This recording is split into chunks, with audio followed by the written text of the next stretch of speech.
Jett hit the fence so hard the chain link shuddered. It was not a warning sound he made, not the low, measured bark he used when a suspect crossed the yard perimeter during drills. This was something rawer than that. Something pulled up from the center of him, and it rolled out across the back lot of Briar Glen substation in a way that made Officer Mira-san stop walking and turn around slowly, her coffee still raised halfway to her mouth. "Jett," she said, keeping her voice flat and even the way she always did when she wanted him to stand down. "Out." He did not stand down. He pressed his nose through the diamond-shaped gap in the fence where the blue ribbon was tied, a faded strip of nylon that had appeared there about 3 weeks ago, knotted loosely through the wire at roughly the height of a child's hand, and he inhaled in long, deliberate pulls, his sides working hard, his nails dragging at the asphalt beneath him. Detective Arlen Pike had been cutting through the back lot toward the parking strip when he heard it. He was 41. Not a canine handler, not the kind of man who romanticized what dogs could or couldn't feel, but he had worked out of this substation long enough to know Jett's range of sounds the way you learn the tones of a building you've worked inside for years. That particular sound was new. He changed direction without deciding to and walked toward the fence line where Mira was standing. "What's going on with him?" Arlen asked. Mira shook her head slowly. "She didn't come this morning," she said. He looked at Jett, then back at her. "She." "There's a little girl," Mira said. "Has been coming every morning for about 5 weeks now. Shows up right around 7:15. She brings food, wraps it in wax paper, pokes it through the gap near that ribbon." She nodded at the fence. "Peanut butter crackers. Jett takes them, she watches him for a minute or two, and then she goes." I let it go on because he was calm, and she seemed harmless, and it felt like the kind of thing you don't interrupt. Kid obviously needed the routine. Arlen looked at Jett, who had not moved from the gap in the fence. He was not whining now. He was perfectly still, nose working, ears angled forward, body coiled and waiting with a patience that felt nothing like contentment. It felt like vigil.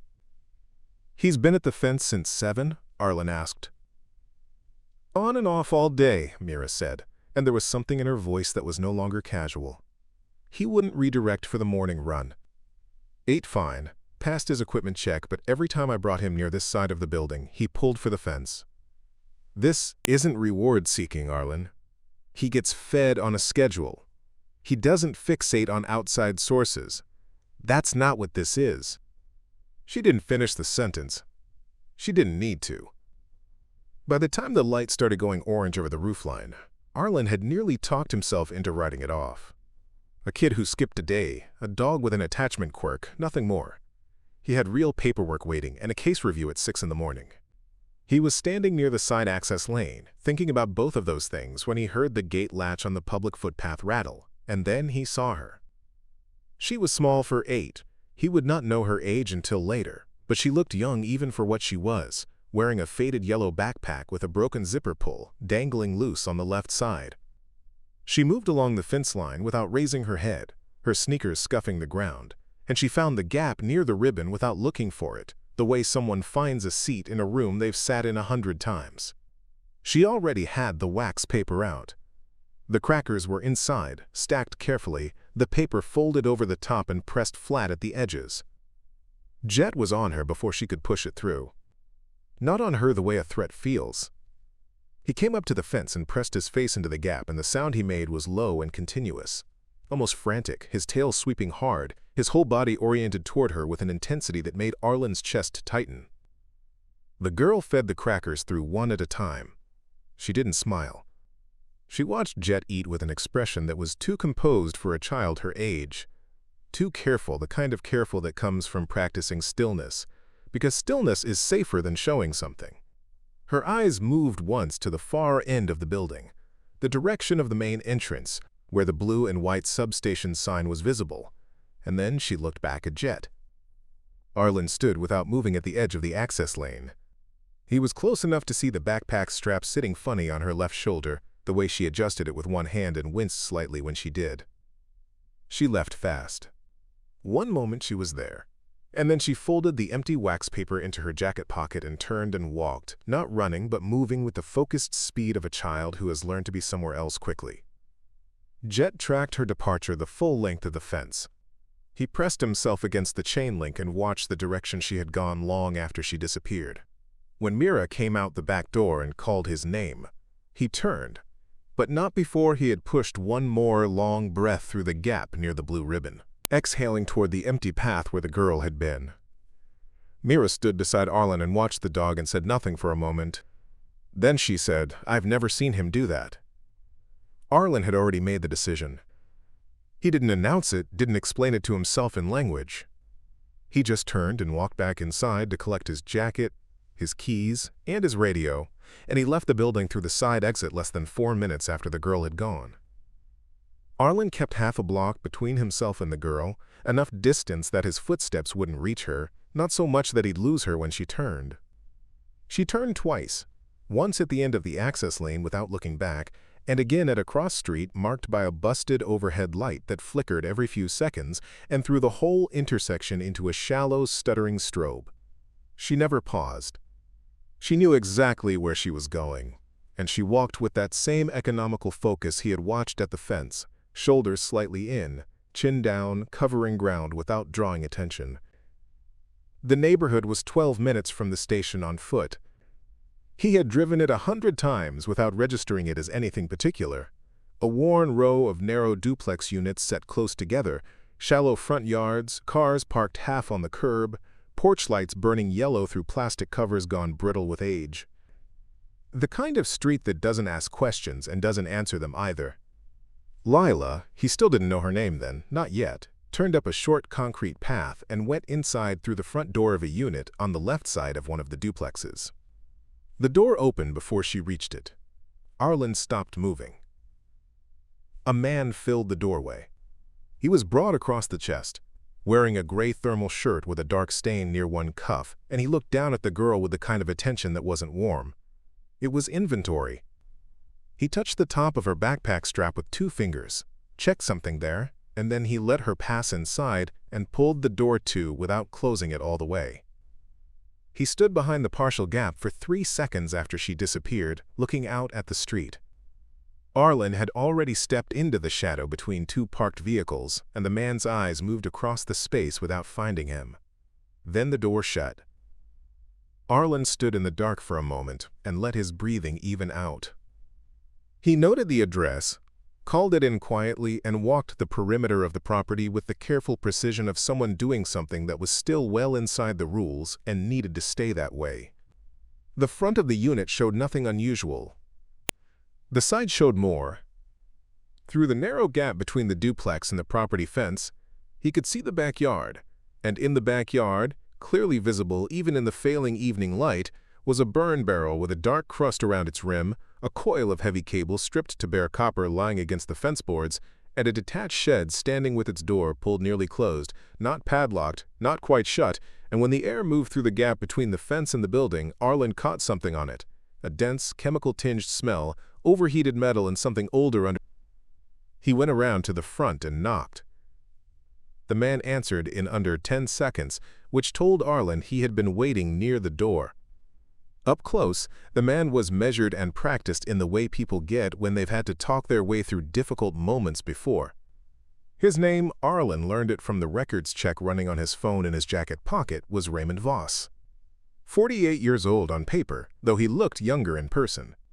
His face was arranged into mild, cooperative irritation, the expression of a man who wanted to appear inconvenienced rather than alarmed. "Can I help you?" Raymond said. Arlen kept his tone level and ordinary, showed his identification, said he was following up on a routine welfare inquiry in the area.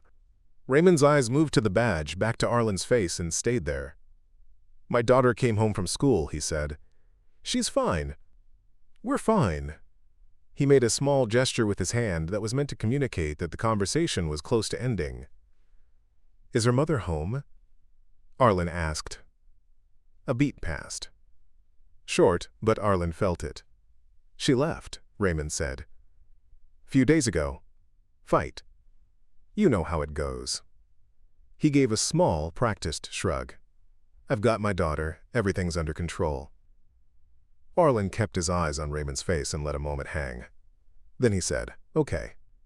Is it all right if I just check in with your daughter briefly while I'm here?" "She's eating," Raymond said. "She's tired. We've had a rough week."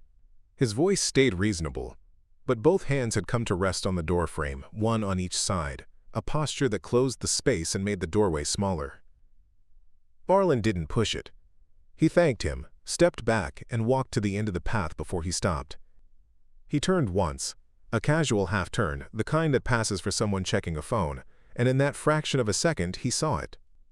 On the ground inside the doorway, partially visible before Raymond had shifted weight to block the view, something bright and small lay near the bottom step of the interior staircase.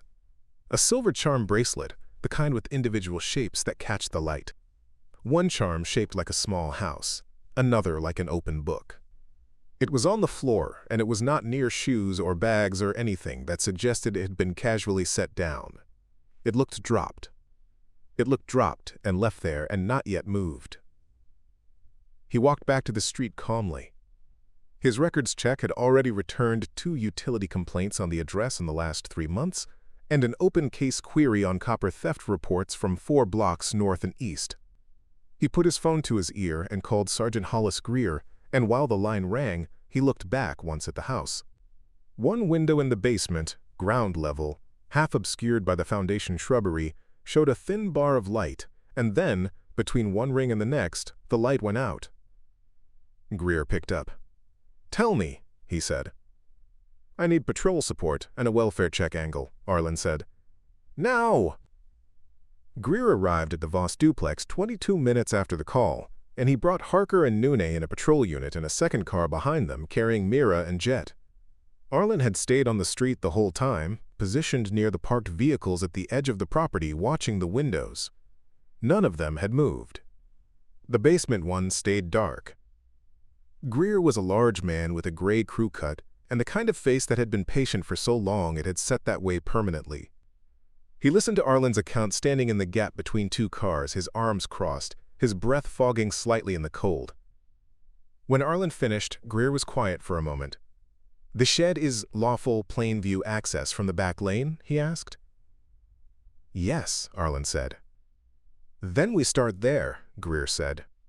"We document what we can see, we use the welfare check angle to make consensual contact again, and we build from what Raymond gives us.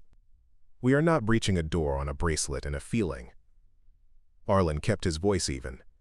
"There was a light in that basement window," he said. "It went off the second I called you." "I hear you," Greer said. "And if there's a person in distress in there, I want them out. But I'm not handing Raymond Voss a wrongful entry case that lets him walk." He looked at Arlen steadily. "Build me something I can use." Harker and Nune walked the rear lane and confirmed what Arlen had seen: stripped copper coils, burn residue, the shed with its door pulled nearly closed. Through the gap in the shed door, using a flashlight, Harker could see a workbench laid with wire cutters, pliers, and a shallow tray of copper lengths already cleaned and sorted by gauge. There were 2 empty plastic crates stacked near the back wall, the kind used for transport. Nune photographed everything from the lane without stepping inside, staying within what the open angle gave them. Raymond answered the second knock with the same practiced composure, and this time he had added irritation to the mix, the kind that was louder and slightly performed. "I've already spoken to this man," he said to Greer, gesturing toward Arlen. "I've got a child in here. I've answered the questions. Is there something specific, or are you just going to keep standing on my step?" Greer explained the welfare check calmly, referenced the neighboring copper theft reports, asked if Raymond would consent to officers taking a brief look inside. Raymond said he would not. He said it politely and without flinching, which was its own kind of answer. He said his wife had texted him from her sister's number 2 days ago and that he could show them the message if that was what this was about. He pulled out his phone and held it up, and Greer looked at the screen. A short exchange, 3 lines, the name at the top reading Teri, the last message saying she needed space and would be in touch when she was ready. Greer's expression did not change, but Arlen saw his jaw shift. The text was dated 2 days ago. It was exactly the kind of thing that looked like evidence, until it didn't. Arlen stepped to the side of the path, putting distance between himself and Raymond's eye line, and crouched slightly near the front edge of the property. He was not sure what he was looking for. He just needed 30 seconds away from the conversation to let himself see something besides Raymond's face. That was when Lila appeared in the narrow window beside the front door. Not fully, just her hand against the glass and part of her face, the way a child stands when they want to see outside without being seen. She was looking at Arlen specifically. Not at Greer, not at the uniforms. At Arlen. Her mouth moved, once, without sound. Arlen stood and moved back toward Raymond, and he said, "Could I speak to your daughter for just a moment? I'm not going to come inside. Right here on the step is fine." Raymond said no, firmly, and Greer let it go because he had to. But in the 4 seconds between Raymond's refusal and the door closing, Lila had come into the hallway behind her father, and she said something.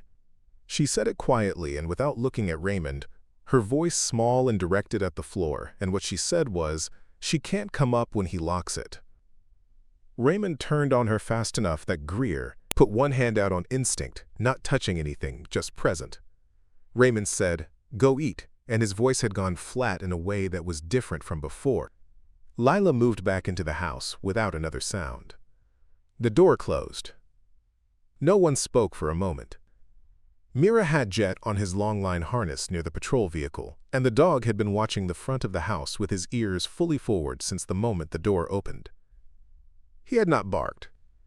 He was doing what well-trained dogs do when they are reading a situation, absorbing, sorting, waiting. Greer turned to Arlen. "She can't come up when he locks it," he repeated quietly. "Basement access is interior," Arlen said. "Raymond has it padlocked. That's what she's telling us." Greer looked at the door, then at the shed, then at the basement window, still dark below the shrubbery line. He was a man who weighed things before he moved them, and Arlen could see him weighing. "The text could be fabricated," Greer said, mostly to himself. "Yes," Arlen said. "It could." "The bracelet," Greer said. "It was near the bottom step of the interior staircase," Arlen said. "Not the front entry. Not near a coat hook or a table. Near the step going down." Greer nodded once, slowly. "Bring Jett to the back lane," he said to Mira. "Use the plain view access. Let's see what he tells us." Mira clipped Jett's long line and brought him around the side of the property through the narrow passage. He moved with her cleanly, no pulling, his body disciplined, his nose reading everything the air was carrying. When they came through the rear lane and reached the section of yard visible from outside the property, Jett paused at the shed, scented it briefly, and moved on. He did not alert on the copper coils. He did not slow at the burn barrel. He moved past all of it with the focused indifference of a dog who had already found his direction. He pulled Mira toward the back door of the duplex, and then, through the gap in the lower exterior wall where a utility vent sat loose in its frame, he dropped his nose, inhaled once, and drove hard against the lead, his body locking into a rigid, deliberate halt. He turned his head back to Mira, then back to the wall, then to Mira again. "He's alerting," Mira said. Her voice was steady, but her hand on the lead was tight. "Live scent. Below the floor. He's not clearing." Arlen looked at Greer. "She's in there," he said. "That's not a dog reacting to wire and copper. That's a dog on a person." Greer stood in the lane with the cold coming in hard off the rooftops and the city quiet around them, and he made the decision the only way a decision like that can be made, with everything available and time running out. "Get me exigency language and a breach team," he said. "We go before it gets any lighter." The breach team was 4 people and 1 dog, and they moved on Greer's word before the sky had changed color. Harker took the front door with a ram, Nune at his shoulder. Arlen and Greer came through the side gate into the rear yard at the same moment, the cold air sitting flat and heavy against the grass, and Mira brought Jett in on his long line through the back entry, keeping him tight until there was a clear path and a safe command. Raymond was already at the kitchen doorway when Harker's first knock came in hard, and whatever composure he'd been carrying since the beginning of the night fell off him like something he'd been holding up by hand and could no longer manage. He backed toward the hallway, palms up, talking fast, saying the word lawyer, saying harassment, saying that whatever they thought was in this house was not there. Nune had him turned and restrained before he finished the sentence, and she was calm, doing it, professional, and she said, "Raymond Voss, you are being detained," in the same tone most people use to explain something obvious. He said, "Where is my daughter?" and the way he said it was the closest thing to honest Arlen had heard from him all night. Lila was already at the top of the stairs. She had come out of a room down the short hall and was standing in the doorway with her arms at her sides and her yellow backpack still on, like she had not taken it off at all, like she had been waiting. She looked at Arlen, and he said her name, Lila, gently, keeping his body angled away from Raymond, putting himself between the two of them without making it a demonstration. She didn't answer him. She looked down the hallway toward the interior basement door, the padlocked one, and that single look carried everything it needed to. Jett was already there. Mira had released enough lead for him to reach the door, and he was at it with his full alert weight, nose hard against the gap at the base, body rigid, that precise and unmistakable posture that meant he was not asking a question anymore. He had the answer. He had carried it since the fence line, since the blue ribbon and the wax paper, and the weeks of mornings that had all been pointed at this door, this lock, this particular kind of waiting. He pushed one long, low sound against the wood, not a bark, something more deliberate than that, and Mira said, "He's not releasing. She's there." Arlen said to Greer, "Padlock cutter," and Greer already had Harker moving. Raymond said, "Don't you go down there," and his voice broke on the last word in a way that settled any remaining question about what was behind the door. The padlock gave in under 8 seconds. The door swung inward, and the smell that came up the stairs was the smell Arlen had caught through the fence gap between the buildings. Damp concrete, overheated air, something underneath both of those things that was organic and wrong and had been building for days. He went down first, one hand on the wall where the plaster was cold, his flashlight cutting the dark in a narrow white beam that found the second door at the bottom. A utility room door, wood, interior latch, not locked from the outside but braced from outside with a wooden dowel driven through the handle. He pulled the dowel free and opened the door. Teri Voss was on the floor against the far wall with a folded piece of insulation behind her back and a plastic water bottle on its side near her hand, empty, and she was looking at the light with the dazed, unfocused expression of someone who had been in the dark long enough that brightness required adjustment. She was breathing. She was moving.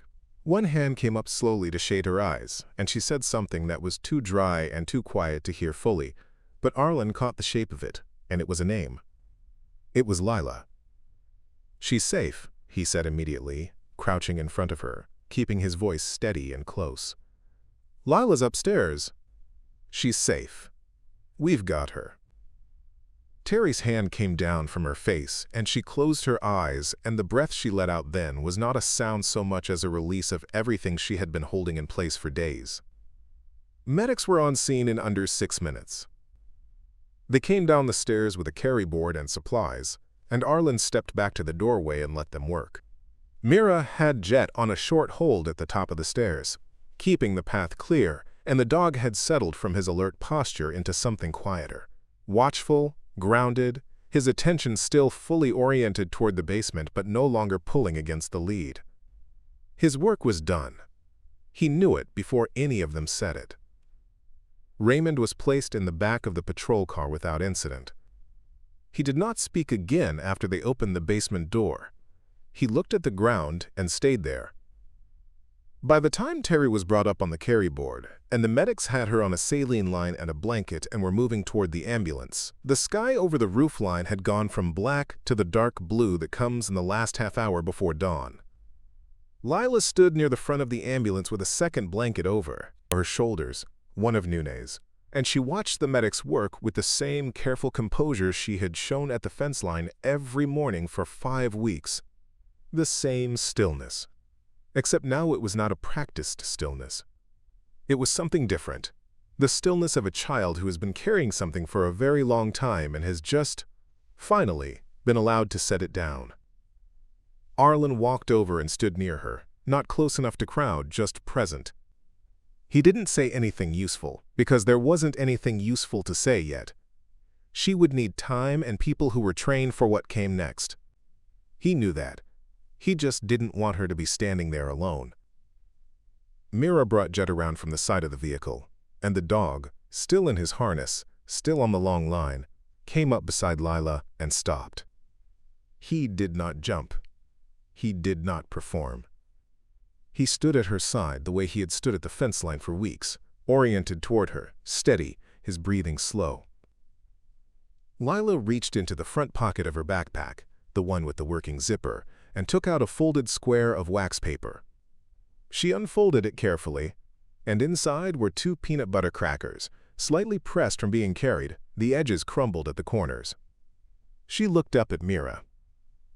Mira said, "Go ahead." Lila held the first cracker flat on her palm and lowered it to Jett. He took it from her hand gently, without urgency, the way a dog takes something from someone he trusts, and she watched him eat it with her chin dropped slightly and her eyes soft, and for the first time since Arlen had first seen her at the fence line, she looked exactly her age. He stood a few feet back and watched the two of them in the early gray light, the dog and the girl on the pavement outside the ambulance, the city beginning to make its first sounds somewhere behind the rooftops, and he thought about what a quiet thing courage can look like. Not a speech, not a signal, not a cry for help that anyone would recognize. Just a small girl walking 12 minutes every morning to a fence, bringing crackers wrapped in wax paper, feeding a dog who she knew, somehow, would eventually notice when something was wrong. He had noticed. They all had. Just not before Jett did.